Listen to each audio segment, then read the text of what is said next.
Hello, Alex. Thank you Hi, so Lydia. much for taking time off your busy schedule. Just very short notice, and you're here with us to share your wisdom. So, very warm welcome to you, and we're Thank you so excited much, to have you Lydia. here. I'm very excited to be here. Thanks, Lydia. Right. So you've had a vibrant career of 17 years, starting with 6 years as a parliamentary correspondent in the UK, and then you then moved to Bangkok, where you taught English for a while, and then you eventually moved into the recruitment space. And today you are the director of recruitment operations at RLC Recruitment in Bangkok. So it's an Right. exciting time to be in this industry, as we were just talking about earlier. So perhaps you could walk us through your journey in your own words. What drew you to recruitment, and maybe describe a little bit about what you do in your role today? Okay. Well, I was working in an English language school, and I was the manager of the education center. And I'd never in my life done sales before, and I started to get involved in sales. And I realized that if you go into sales with a kind of a pure heart, like you want to help people, it's quite rewarding. And they didn't pay me enough. So recruitment was a natural step because I got to join in a company where I had the opportunity to make a lot of money. At the time, I'm in my early 30s, and it's a time when I'm not partying as much. I'm starting to get ready to settle down.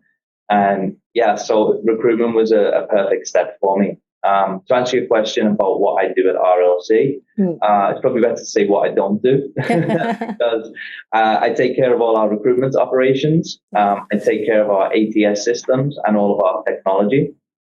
I help manage all of the staff. I take care of our process of recruitment, whether that just be contingent, executive search, or maybe some exclusive work or projects that we do. I recruit. I evaluate tech partners where, we love technology here. We want to invest in technology all the time. I do a lot of our business development along with our MD. And from time to time, I actually sleep. Good to know, especially in the last 2 years. You do a lot in your current role. Yeah. And the last 2 years, especially, you have spent at RLC, where you do all these things. And it also coincided with the pandemic. So what are some of the highlights or wins or any kind of insight you would like to share with us in your experience the last 2 years? Yeah, I mean, what I would say first of all is the pandemic was tough for so many people. I mean, when I joined the company, I was here for 2 months. I got married, and then COVID hit. So going into new business, it was tough. But I'm quite proud to say that one of my tasks was to disrupt the recruitment market by using the RLC secret sauce. And I'm very happy to say, we've done that and we're continuing to do it. 2021 was one of our most profitable years in business, and we've been around for 10 years. So to do that throughout the pandemic, I'm pretty excited about that. Another very big highlight for us was being able to become PDPA compliant before the laws changed in Thailand. So we haven't printed a resume or downloaded resumes for about a year now at this company. How long did that process take, though? Oh, a long time. It took us. So we had our office manager at the time had to attend many webinars and seminars. And then for me, I had to work on the operation to see how we could implement that internally. And with our ATS partner, we were able to make that work. And RLC is in the talent space for manufacturing, engineering, and logistics and supply chain. And you yourself are in the executive search space. Yes. So I saw one report showing that CEO turnover was also high last year, together with the Great Resignation and everything else. So any thoughts around this within the context of Thailand and maybe the Southeast Asian region? Yeah, so I think in Southeast Asia, things are a little bit different, but in Thailand particularly, I think the Great Resignation was a little bit of a myth. I think for Thai companies and some of the multinationals that were here, they're quite hesitant to make big changes, particularly with the integration of work from home, trying to bring in a senior executive, into a workforce where they're not meeting the staff face to face. I think they were a bit worried that things would go wrong. But as we're coming out of the pandemic now, well, I think we are, things are going a bit crazy, and there's lots of companies that are starting to make changes, or CEOs that are evaluating, their time in their organizations. Yeah. So, on that note, more companies are changing the way they operate now that it's post-COVID, or rather the recovery phase or the reopening phase, whichever way you want to label that. But with hybrid work and more people becoming hyper-connected, how should recruiters maybe be thinking about hiring the right talent? Okay, well, I think first of all, we kind of shifted to be more transactional since the pandemic. And people think that, messaging on LinkedIn or just having a phone call is enough. But I think more importantly than ever, you should be having at least video calls with your candidates and making sure, if possible, you can meet them. In the past, I think candidates maybe didn't have as much choice as they do now. And one of the things, I follow a thought leader called Greg Savage. I think it's fantastic. And he uses a metric which is called motivation to accept. So I think now, not only do we need to evaluate if the candidate is the right match for our clients, we need to evaluate if our clients are the right match for the candidate. And more importantly, we need to know that they have the motivation to accept another offer. Because if you get further down the line and you find out that the candidate was just seeing what was out there, then there's a lot of chance that it could go wrong. And I think at offer stage now, this is where we're seeing, if offers are turned down, it's about 80% of the time because we didn't check that motivation. How do you go about doing that? How do you check that motivation? Well, you really need to dig deeper on what their motivations are. Why do they want to move? So, for example, if you have a senior person that's been in post for 1 year, are they wanting to move because there are company problems? Are they wanting to get a higher salary? What is their real motivation to move? Is it to enhance their career, or is it for more money? There's lots of different things you can do, but if you're just doing a telephone screening call, it's pretty impossible to get that. So, the way that I interview is I do a mixture of a competency-based interview, and then I really test them all their motivation, and I personalize things. I like to get to know people and learn about their personal circumstances and why we're even talking in the first place. For companies that are looking to partner with an agency, for instance, what might be some of the ways that they can get? I know you've written about this before. What might be some ways that they can get the best results from a recruitment partner? Okay, well, I think it depends on the company, but a lot of people, they just want the end result. But what a lot of companies don't realize is what a recruiter goes through to get to that end result. So being in a partnership with the recruiter, you should be asking for deeper market insight. So, for example, if you want us to head on from your competitor, you should be asking questions. What are our competitors doing? Right. What are our competitors paying? Now, when a client retains your services, we have the ability to do that. When they don't, it becomes more of a speed game. So there's a lot more flexibility. We can provide data. We can even analyze the recruitment hiring lead times. We can do a lot more. So I think for the myth is that executive search costs more. Actually, it doesn't, because you're getting so much more for your money. So I think one of the things that I love to do in recruitment is I like to solve complex challenges. So a lot of people have specialisms, like I'm a finance specialist, I'm a law specialist, I'm an engineering specialist. For me, I'm a problem-solving specialist. That's what I love to do.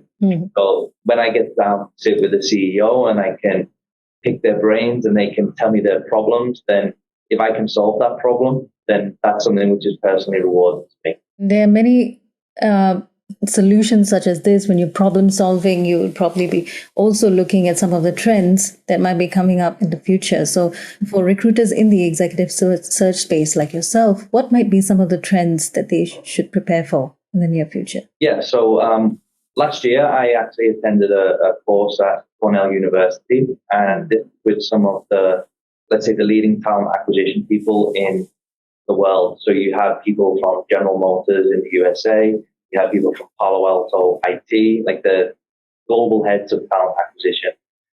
So I got to learn a lot about what was happening in the US market particularly. And two main topics were, well, the first was about global mobility. So moving senior people across countries, is this going to be something which is so easy to do in the future? Will there be able to be directors that can direct staff from other countries? And also when it comes to global mobility, it's the issues to do with packages, because people still want to be paid, but are they going to be paid less because they're not in country? This is a big challenge that will come up pretty soon, I'm sure about. Second is about diversity, equity, and inclusion. Right. In the course that I did, they said that 56% of American CEOs rate diversity, equity, inclusion as their number one topic to address within their workforces. And I think for Thailand, it's a very tricky subject because Thailand is essentially like a one-race country, and there's so many jobs which foreigners can't do or people from different nationalities. But then you've got the difference in equality between male and female.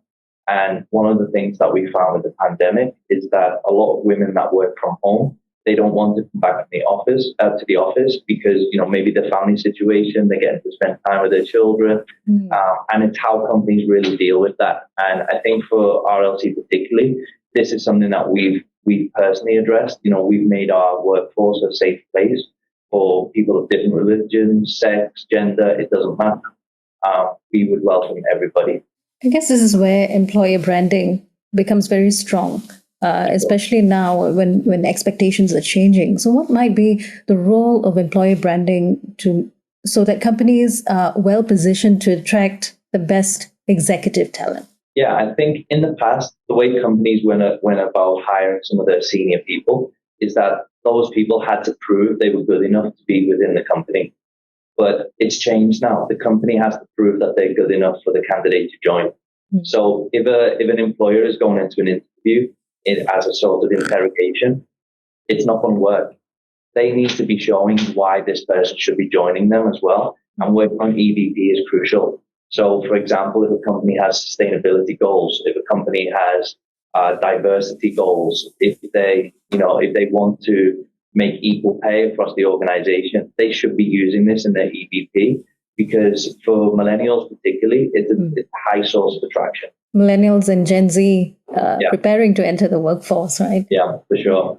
It's 2022 now. We're halfway through. We're going to end it soon. But it's safe to say that any company today, and maybe in the past few years, has become or should be a tech company. So what would you say are maybe some of the challenges, maybe top 3 challenges facing tech recruitment today, and what might be the solution around it? Okay, so in RLC, I actually run the tech desk as well. And we've made a conscious decision now to stop hiring junior to mid-level developers, because the request for these people is just gone boom. We cannot find enough good candidates. So clients will come back to us and say, they're not good enough, or they want too much money. And the candidates have got so much choice that they don't care. They will just pick whatever out of the 6 or 7 opportunities they've got. And this makes us fail more often than we like. And we want to make sure that our clients are happy, and they're not going to be. So rather than upset our clients, we're saying, look, we'd love to support you on other positions, but the junior mid-level, we're done. And I think you'll find a lot more companies following our trend pretty soon. You have, there are some recruitment companies which are quite unique, where they put a board on their wall and they have 20 recruiters and say, go for it, try and place it. But the chances of it going wrong is so hard. So I think the first is about the talent shortage in the country. But the second biggest problem is that neighboring countries know that Thailand is cheaper. So now they're starting to pick the talent as well. Yeah. So that's the second one. And I guess maybe another challenge facing tech recruitment is the language skill of Thai candidates. I think it's getting a lot better. But English proficiency in Southeast Asia, Thailand ranks still as one of the lowest. So it's really, really tricky to get the volume of candidates that are needed. Okay, we spoke quite a bit about the challenges on different parts, not just tech recruitment, but also the overall challenges when it comes to the changing ways that companies operate. Let's talk a little bit more about automation tools in the market for recruiters, such as our solution in Manatal. What kind of impact do you think these technologies and tools would have on the recruitment process? Okay, well, I think first of all, when automation was mentioned, a lot of recruiters were like, oh, we're going to be replaced. We couldn't use automation tools. But when I joined this company, RLC, I looked at the way things were done, and it was too manual. And we were wasting lots of hours on administrative tasks, which I thought didn't offer much value. And I came from a bigger company that used to have departments to do things. So they had an English checking department. They had a department to do your resume. They had a department to do this, to do that. In here, we didn't have that luxury. So we've utilized all of our ATS systems and our technology to remove pretty much all of the admin that we previously did. And what that's enabled us to do is to have a lot more time to spend with the people that matter, who are our candidates and our clients. How many hours do you think you spent on manual tasks? Oh, God. I think it was probably over 15 hours a week that some of the staff were spending on admin tasks. And where's that 15 now? All reinvested into client time, candidate time? Back into our candidates and clients, yeah. Let's talk a little bit about the candidate experience. What would you say, in your experience so far, are some of the ways recruiters can ensure that candidate care is taken care of? Or there is candidate care throughout the recruitment process? Okay, so I think what we strive to do as a business is to get back to every candidate to say whether they've been successful or they're unsuccessful. But I think the biggest key is to have multiple touch points throughout the process. So unfortunately, lots of recruitment is transactional and we're busy. You know, we have lots of different tasks to do. But if you interview a candidate and you only speak to them at interview stage and offer stage, how are they going to relate to you? How are they going to trust you? How are they going to reveal to you some of the problems in the process? It won't happen. So what I tend to do with my staff is we have our first call. We have a follow-up call to tell them about the company. We have a follow-up call to tell them about the interview. We follow up to make sure they're at the interview. After they had the interview, we follow up to see how the interview went. And before we get to that offer stage, we've had 7, 8, 9 touch points where now this candidate really buys into what we're doing. And if it goes wrong, we then give the candidate true feedback and guidance on what they can do next time. And what this has really led to is, you know, a candidate could be rejected for their first job, but when we recontact them, we've done such a good job, they trust us, and then we can place them into the second time around. So I believe such touch points and also that valuable feedback that you give candidates, they result in a relationship that goes beyond just a job opening, I suppose. But when it comes to touch points, it doesn't mean we have to arrange phone calls. I mean, we've got modern technology where we can have some automation tools, maybe, but you've got Line, which is the social media app that we use in Thailand, WhatsApp. And I think if you have a mixture between email, phone, WhatsApp, then it can still maintain that engagement. And ultimately, if there's the opportunity to meet them face to face, then of course we would try to do that too. So, Alex, you've had vast experience in the recruitment space, or rather, you've also seen some of the most challenging periods in recruitment. So, what advice would you give to someone starting out in recruitment today? Okay, join RLC. I knew you were going to do that. First of all, I would say be ready for disappointment. You know, unfortunately, we are the classic middle people. We are not the final decision makers. So we are the people that open doors and give opportunities. And you have to realize that is our job. We cannot force people to take jobs.